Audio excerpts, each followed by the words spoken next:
¿Cómo les va? Muy buenas tardes. Qué gusto que inicien con nosotros una nueva semana aquí en la UNAM Responde. Los saludamos desde nuestras instalaciones en TV UNAM para compartir parte del conocimiento de nuestra Universidad Nacional Autónoma de México. Les recordamos que nuestras redes sociales están abiertas en todo momento para que nos hagan llegar sus dudas, sus comentarios y sigamos haciendo juntos este programa universitario. Y bueno, como lo hace de diferentes maneras la UNAM, el día de hoy nos acercaremos al tema de la discapacidad y la salud mental. En nuestra entrevista, no se vayan.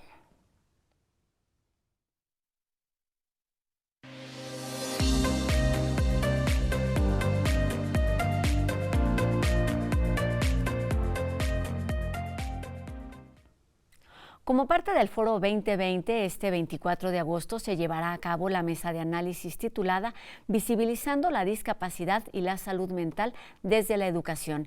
Y es que como parte del trabajo inclusivo de una institución tan grande y tan importante como la nuestra, la UNAM se ocupa de ser un espacio donde personas con problemas de salud mental y con discapacidad se sientan seguros y confiados para realizar su vida y estudios de forma adecuada. Y bueno, para hablar sobre este tema, así como de los participantes en la mesa del Foro 2020, nos acompaña aquí en nuestras instalaciones de TV UNAM el doctor en Psicología Experimental Javier Nieto Gutiérrez, quien es el coordinador del Consejo Académico del área de las Ciencias Biológicas, Químicas y de la Salud de nuestra universidad y también moderador de esta mesa. ¿Cómo está, doctor? Un gusto Muy saludarlo. Bien. De nueva Muchas cuenta. Gracias. De nueva cuenta. Es un gusto para mí estar aquí con ustedes. Para hablar de este mismo Foro 2020 que pone sobre la mesa temas importantes, necesarios, no solamente para la comunidad universitaria, sino para la sociedad en general, y en esta ocasión hablando de salud mental y de discapacidad. Así es. ¿Por qué, doctor? ¿Por qué, doctor, estos temas se vuelven el pretexto, el motivo para reunirnos a pensar y a discutir? Bueno, como usted sabe, como ustedes seguramente en la audiencia saben, este es un esfuerzo que ya tiene 10 años, este año cumple 10 años, los foros 2020, que organizamos en conjunto los consejos académicos con Fundación UNAM. Entonces, los foros anteriores habían sido de prospectiva, de cosas que quisiéramos resolver, fue la pandemia, etcétera. Y en esta ocasión los temas de este año, de este foro, tienen que ver con aspectos de las acciones que la universidad ha estado tomando para resolver problemas de los alumnos, problemas de los académicos, de los trabajadores, como puede ser, por ejemplo, la discapacidad y la salud mental. Entonces, ese es un poquito uno de los motivos. La universidad, si me permite decirlo, Claro, está a través de estos foros tratando de mostrar lo que la comunidad universitaria ha estado haciendo. No solamente estamos pensando en el futuro, sino también estamos haciendo como universidad cosas para resolver los problemas. claro, porque podemos hablar de la discapacidad o de la salud mental, se ha hecho muy evidente y ha sido afortunadamente también en términos de investigación y de atención, temas que cada vez están de forma más presente en las conversaciones. Pero en este caso el foro se ocupa o tiene un agregado que es importantísimo y que le cambia completamente el sentido, y es que lo hace desde la educación. ¿Cuáles son, doctor, en este sentido, pues los aportes, las alternativas que se ofrecen desde una institución como esta, que ha trabajado, que tiene experiencia y que además pues tiene una amplia oportunidad, dada la comunidad que día con día se da cita en los espacios universitarios? Sí, si me permite un pequeño preámbulo. Claro. La discapacidad es un fenómeno, es un problema que nos toca a todos en mayor o menor medida, y desde luego hay discapacidades de diferentes tipos. digamos, perceptuales, ver, oír, básicamente, pero también están las motrices, personas que nacen o sufren accidentes que les impide transportarse, moverse. Y desde luego están también las limitaciones mentales ocasionadas por el cerebro y las otras que son muy importantes, que son ocasionadas por la interacción con el entorno en que vivimos. Las personas que trabajan en esto se refieren a barreras. Todo mundo enfrenta barreras. Los que tenemos no tantas discapacidades, podemos superar esas barreras con cierta facilidad, pero hay personas que tienen grandes discapacidades, por ejemplo, motrices, que en la ciudad es muy difícil que se puedan mover porque no está hecha para resolver esas necesidades. Y la universidad ha estado tratando de de encontrar soluciones para que sus alumnos, que son bastantes, que tienen alguna discapacidad importante, puedan continuar sus estudios de bachillerato o desde iniciación temprana, bachillerato, licenciatura y posgrado, ¿no? Además, doctora, hay que mencionar que pues estas dos realidades, estas dos problemáticas que tienen que ver con la discapacidad y con la salud mental, cada vez están más asociadas. Así es, ese es un punto muy importante porque desde luego las discapacidades físicas producen problemas psicológicos, emocionales que son muy importantes porque las personas que las padecen no se sienten incluidos. Creo que ahí el concepto importante del título de este foro es muy ilustrativo porque lo que se busca es tener políticas que permitan la inclusión, en este caso, con personas con algún tipo de discapacidad. Y en particular, pues nosotros somos una institución de investigación, pero básicamente somos una institución educativa, la más importante del país. En donde la convivencia se da todos los días y en donde se debe brindar los espacios adecuados para todas las personas, para todas las necesidades y también para las dificultades que se van presentando. Doctor, pues con esta experiencia y con esta amplia introducción, hablemos de cómo está pensada la mesa que sucederá ya este jueves. Así es. Bueno, en esta ocasión invitamos a 3 académicos de la universidad, a la maestra Claudia Peña Testa, que ella es la titular de la Unidad de Atención para Personas con Discapacidad de la UNAM. También invitamos al doctor Raúl Paredes Guerrero, que es el director de la Escuela Nacional de Estudios Superiores Juriquilla. Él personalmente es un investigador destacado en neurociencias, pero como director tiene a su cargo una licenciatura, un programa de formación de órtesis y prótesis, que quiere decir que son para personas que tienen alguna discapacidad motriz, entre otras. Y finalmente la doctora María Elena Medina Mora, quien es una destacada investigadora, no me voy a extender, pero también es la directora de Facultad de Psicología, todos de la UNAM. Entonces, cada uno de ellos hablará desde su lugar cuáles son las medidas que se están tomando en la universidad para atender a nuestros cerca de 1.200 estudiantes que han reportado alguna discapacidad, más los estudiantes que tenemos que sufren algún problema de depresión o alguna discapacidad más de tipo psicológico que requieren atención y que tienen que ser atendidos, ¿no? Entonces, cada uno de ellos hablará de esos aspectos.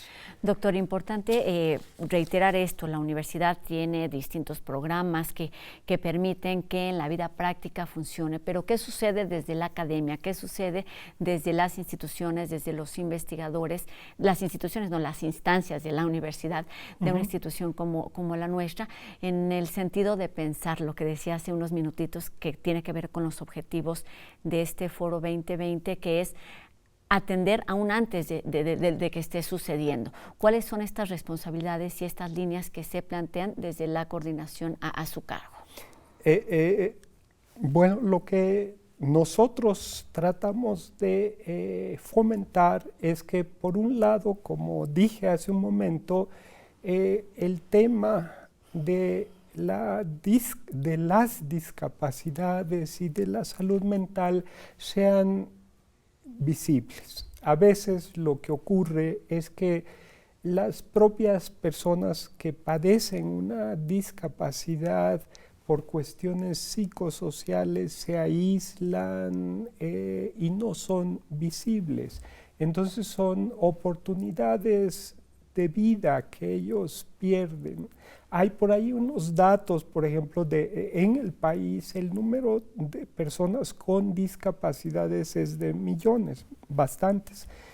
Pero si usted compara a jóvenes discapacitados con jóvenes, entre comillas, normales o sin discapacidad, la escolaridad es increíblemente diferente. Es decir, no pueden asistir a la primaria, la secundaria y mucho menos a la universidad. Entonces, lo que queremos hacer en la universidad, a mí me parece, es que quienes llegan aquí puedan tener acceso a los materiales para leer, ¿no? Imagínense una persona que no ve, tiene que leer o tiene que escuchar el material de clases para poder estudiar, en fin.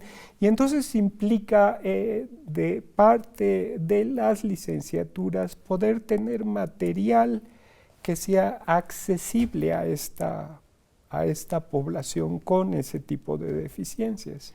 Y la atención inmediata, digamos, en tiempo real de quienes forman parte de una universidad como la nuestra, tiene repercusiones a largo plazo. ¿Qué implica no solamente para la universidad o para las personas, sino para las sociedades atender estas dificultades, estas diferencias?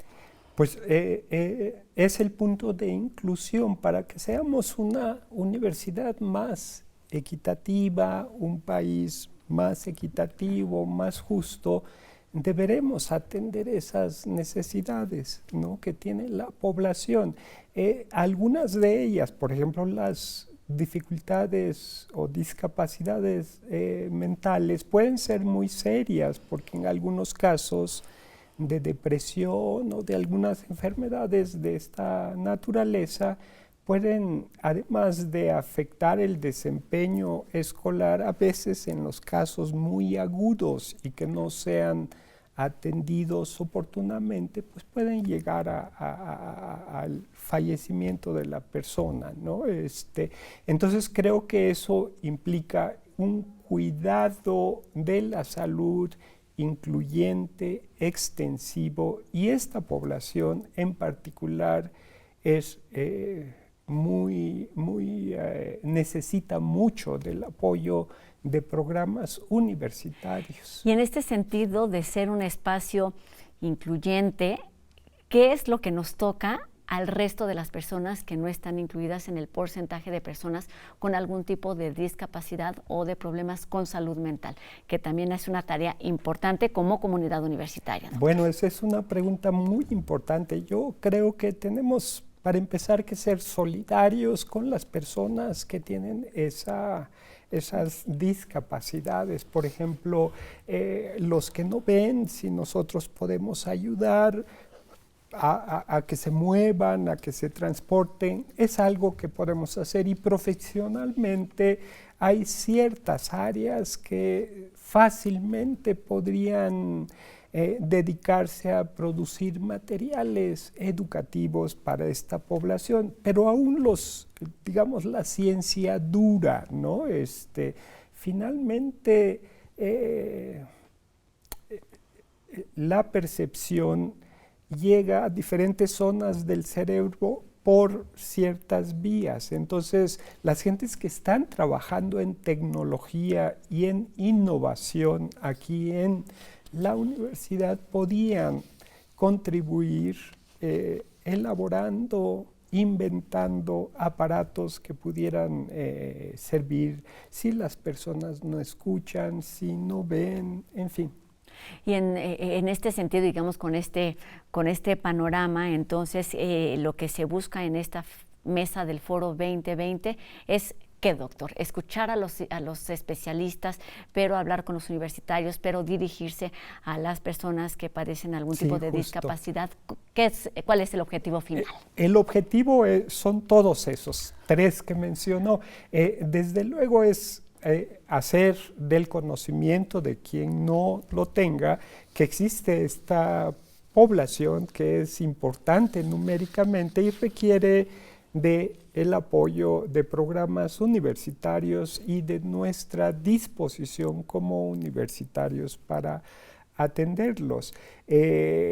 También implica que los jóvenes que están estudiando, que nos escuchen, puedan saber que hay temas de investigación y de aplicación en estas áreas que requieren mucho trabajo, y es invitarlos a que participen. Y desde luego yo creo que es la universidad de la nación, y eso implica que de alguna forma nosotros como universitarios debemos buscar ser la punta de la lanza que ayude que contribuya a resolver estos problemas tan importantes. Exactamente, se trata no solamente de entender, sino de atender estas problemáticas que se van presentando, que no son tanto problemáticas, son situaciones que deben resolverse en tiempo y forma desde la academia, pero también desde la práctica, y entonces pues está ahí esta invitación para que el 24 de agosto podamos ser testigos de la Mesa 1 titulada Visibilizando la Discapacidad y la Salud Mental desde la Educación, que forma parte de la 10ª edición del Foro 2020 y, como sabemos, tendrá lugar en punto de las 5 de la tarde hay 2 modalidades, tanto en la unidad de posgrado, podemos acudir de forma presencial, o bien seguir estas charlas, estas ponencias a través de las redes sociales de Fundación UNAM. Doctor, la invitación está hecha, nos vemos este jueves ahí en la unidad de posgrado o en entornos digitales. Muchas gracias, y aprovecho la oportunidad para insistirle a quienes nos estén viendo que este próximo jueves pues se den un tiempo para escuchar a estos ponentes que son muy distinguidos sobre un tema que es muy importante. Y un problema complejo, un tema complejo que tiene que verse desde distintas áreas y desde distintas perspectivas. Doctor Javier Nieto Gutiérrez, especialista de la Facultad de Psicología de nuestra universidad. Nos vemos el jueves en la 10ª edición del Foro 2020. Muchas gracias. Gracias, doctor. Y bueno, ahora les compartimos la invitación que nos hace el Colegio de San Ildefonso para visitar la muestra del artista oaxaqueño Sergio Hernández, que se inauguró recientemente. Se trata de una retrospectiva que reúne sus raíces indígenas y las influencias que ha ido incorporando del arte contemporáneo.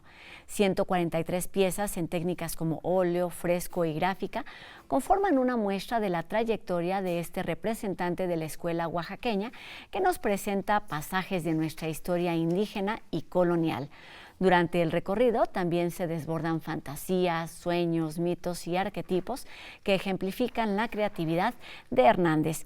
La exposición estará abierta hasta enero del 2024, así es que tenemos tiempo suficiente para visitarla y disfrutarla en más de una ocasión.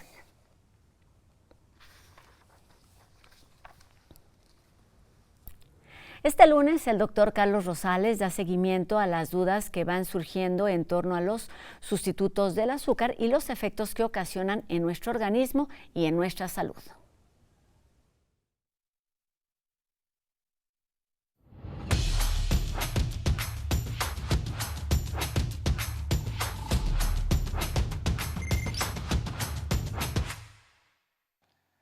Muy buenas tardes.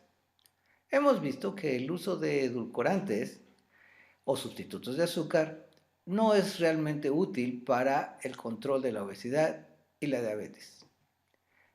Sin embargo, estas sustancias además son peligrosas porque se han asociado con otras enfermedades. En particular, el uso de edulcorantes en bebidas azucaradas, en bebidas dulces, como los refrescos, se ha asociado con un incremento en la incidencia de cáncer, particularmente el cáncer de hígado. Hay varios estudios que asocian el uso de edulcorantes también con otros tipos de cáncer, como el cáncer de páncreas y el cáncer de mama, y diferentes tipos de cáncer asociados a la obesidad. Por esta razón, la Organización Mundial de la Salud recientemente declaró el aspartame como un posible carcinogénico. Entonces hay que reducir el uso de estas sustancias. Por otro lado, otro edulcorante muy común, la sacaralosa, se ha asociado a un incremento en enfermedades cardíacas, particularmente coronarias.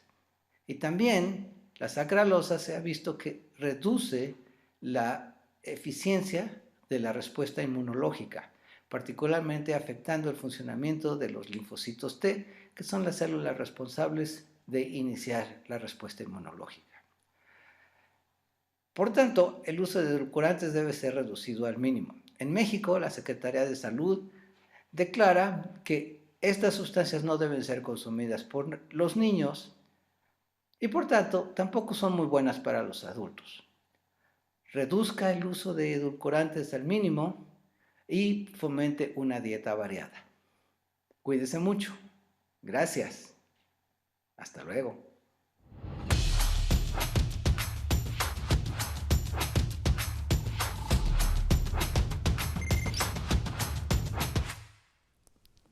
Y esta tarde UNAM Global TV nos cuenta sobre los dinosaurios y la forma en la que podrían todavía estar entre nosotros a partir de los trabajos que realizan especialistas sobre cascarones de huevo de dinosaurio de hace 70 millones de años. Veamos.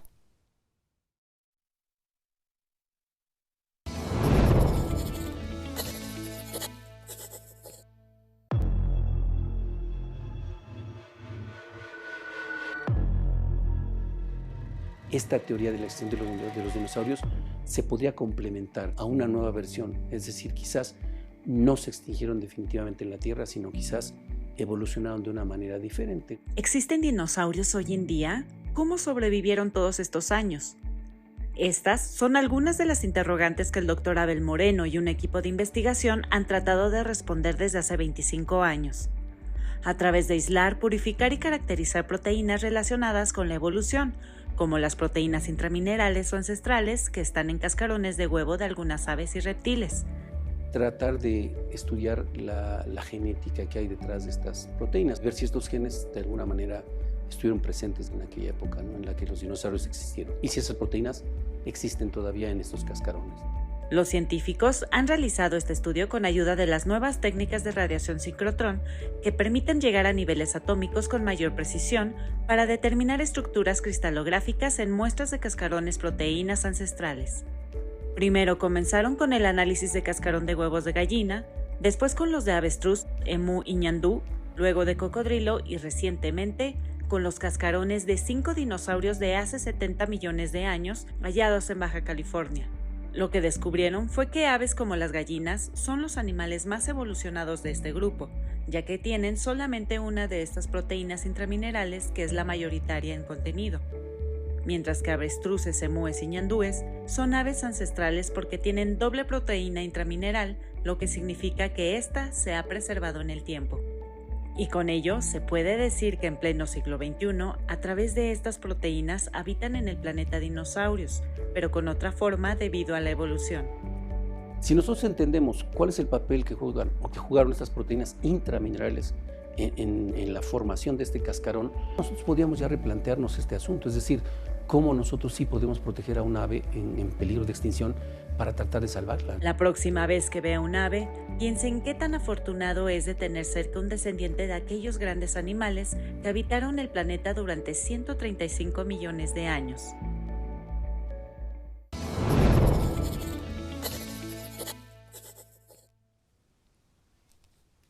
En verdad sorprendente estos trabajos que nos hacen pensar en nuestro presente, pero también en nuestro pasado y en nuestro futuro. Con esto terminamos nuestro programa de hoy, agradeciendo a Erika Ordóñez en la lengua de señas, que nos permite llegar a un público más amplio, y agradeciendo a todas y cada una de las personas que hace posible esta transmisión día con día. Y por supuesto a todos ustedes los invitamos a que nos acompañen el día de mañana en una nueva emisión de La UNAM Responde, 2:30 de la tarde por TV UNAM. Mi nombre es Rosa Brizuela. Adiós.